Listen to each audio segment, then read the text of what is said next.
చట్టసభల్లో మహిళలకు 33% రిజర్వేషన్ కల్పించే నారీ శక్తి వందన్ అధినియమ బిల్లుకు మద్దతుగా మచిలీపట్నంలోని మహిళలు కలమెత్తారు.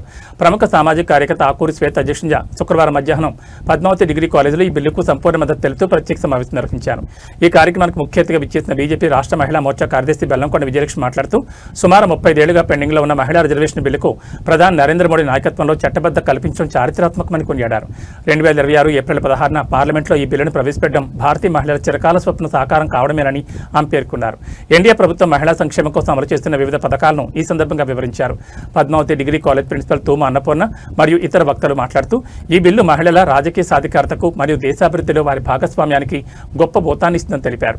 సమావేశానికి హాజరైన మహిళలు, విద్యార్థులు పెద్ద ఎత్తున నినాదాలు చేస్తూ ప్రధాని మోడీ కృతజ్ఞతలు తెలిపారు. ఈ కార్యక్రమంలో బీజేపీ కృష్ణా జిల్లా నాయకులు నడకుదితి గాయత్రి, వేములపల్లి వెంకటరమణ, గంటా సతీష్, ప్రసన్నకుమార్, జాహ్నవి, హరికృష్ణ మరియు అధిక సంఖ్యలో మహిళలు, విద్యార్థులు పాల్గొన్నారు. రిజర్వేషన్ బిల్ అనేది పార్లమెంట్లో అలా ఎక్కడెక్కడికో వెళ్ళిపోతూ వచ్చింది. కానీ మళ్ళీ నరేంద్ర మోదీ గారు దాన్ని తెరపైకి తీసుకొచ్చి మహిళలకి ఆయన ఎప్పుడూ ప్రాధాన్యం ఇస్తూనే వచ్చారు. నారీ శక్తి అవ్వచ్చు, బాగుపడుతుంది. మగవాడు చదువుకుంటే వాడు అక్కడే బాగుపడతాడు. అర్థమైందా ఈ విషయం? తెలుసా మీకు?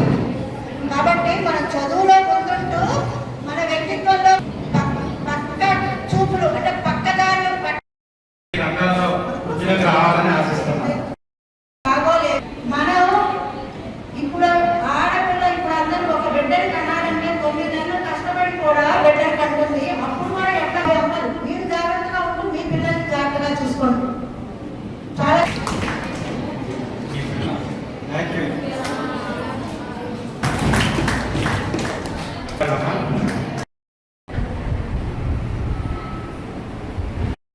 పేరు బెల్లంకొండ విజయలక్ష్మి. నేను భారతీయ జనతా పార్టీలో స్టేట్ మహిళా మోర్చా సెక్రటరీని. నాకు ఈ మహిళా రిజర్వేషన్ బిల్లు సందర్భంగా నారీ శక్తి వందన్ అధినియమం అనే ప్రోగ్రాంలో నాకు కృష్ణా డిస్టిక్కి ఇన్ఛార్జిగా ఇచ్చారండి ఈ ప్రోగ్రాంకి.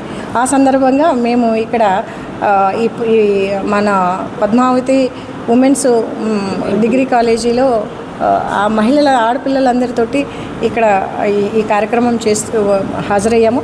అయితే 33% మహిళా రిజర్వేషన్ బిల్లు భారతదేశంలోనే సగభాగమైన మహిళలకి చట్టసభలలో కేవలము 14 నుంచి 15% మాత్రమే ఇప్పుడు ప్రస్తుతం ఉన్న పరిస్థితుల్లో ఉండటం వల్ల మనకి 2023 సెప్టెంబర్ 20వ తేదీనే ఈ బిల్లుని మన చట్టసభల్లో లోక్సభలో ప్రవేశపెట్టడం జరిగింది. తర్వాత ఎలక్షన్ సందర్భంగా అది వాయిదా పడిన తర్వాత ఇప్పుడు మళ్ళీ మనము 16, 17, 18వ తేదీలో ఫిబ్రవరి 2026వ తేదీన మళ్ళీ మనము ఈ బిల్లుని ఆమోదించడం కోసం ప్రవేశపెట్టాం. అయితే దీని విషయంలో చూస్తేను మనకి డీలిమిటేషను తర్వాత సెన్సెక్స్ అయిపోయిన తర్వాత 2029లో పెట్టాలి అనుకున్నాము. కానీ ఇర్రెస్పెక్టివ్ డీలిమిటేషన్ అండ్ సెన్సెక్స్ని పక్కన పెట్టి, ఎందుకంటే ఇప్పటికీ గత 30 సంవత్సరాల నుంచి ఏదో ఒక సందర్భంలో ఒక్కొక్కరు దీని విషయంలో వీళ్ళకి చిత్తశుద్ధి లేని, కాంగ్రెస్కి చిత్తశుద్ధి లేని వ్యవహారంతో ఇది 30 సంవత్సరాల నుంచి బిల్లు ఆమోదం పొందకుండా వీగిపోతూనే ఉండటం సందర్భంగా ఇప్పుడు ముందస్తుగానే దీన్ని ఒక ప్రత్యేక సమావేశాల ద్వారా ఈ 33% మహిళా రిజర్వేషన్ పెట్టాలి అని చెప్పి మా మోడీ గారు ప్రధానమంత్రి గౌరవనీయులైన ప్రధానమంత్రి గారు ఈ నిర్ణయం తీసుకోవటం అనేది భారతదేశంలో మహిళా శక్తి మహిళలు, నారీమణులు అందరూ కూడా దీన్ని అభినందిస్తూ ఆయనకి ధన్యవాదాలు తెలుపుతూ ఆయనకు పాదాభివందనం చేస్తూ ఈ చట్టసభలలో 33% రిజర్వేషన్ వల్ల ఇప్పుడు మనకి అసెంబ్లీలో మన ఆంధ్రప్రదేశ్ చూస్తేను అసెంబ్లీలో 88%, పార్లమెంటులో 13 సీట్లు పెరుగుతాయి. కాబట్టి మహిళలకి రాబోయే 29లో చట్టసభల్లో కానీ రేపు రాబోయే స్థానిక ఎలక్షన్స్లో కానీ 33% రిజర్వేషన్ తోటి ముందుకు వెళ్తున్నాము. కాబట్టి ఈరోజు ఇప్పుడు మనకి ఓటింగ్ జరుగుతూ ఉంది పార్లమెంటులో. కాబట్టి ఖచ్చితంగా ఇది ఆమోదం పొందుతుంది అని మేము భావిస్తూ ఉన్నాము.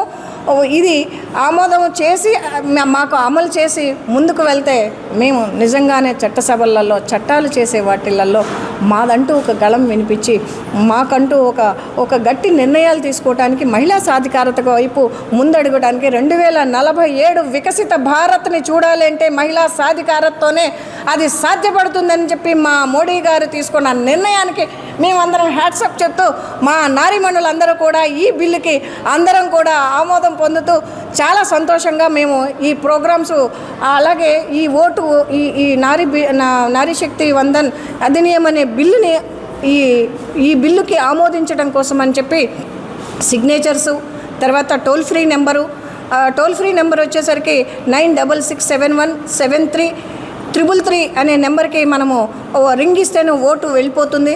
అంతేకాకుండా మా హాల్ మీటింగ్సు, తర్వాత ర్యాలీలు, తర్వాత మనము ఈ హాల్ మీటింగ్స్ తర్వాత వాల్ సిగ్నేచర్సు, వీటన్నిటి ద్వారా మేము ఈ మహిళా బిల్లుకి మద్దతు తెలుపుతూ ఆమోదింపబడాలి అని చెప్పి ఈ మహిళా బిల్లు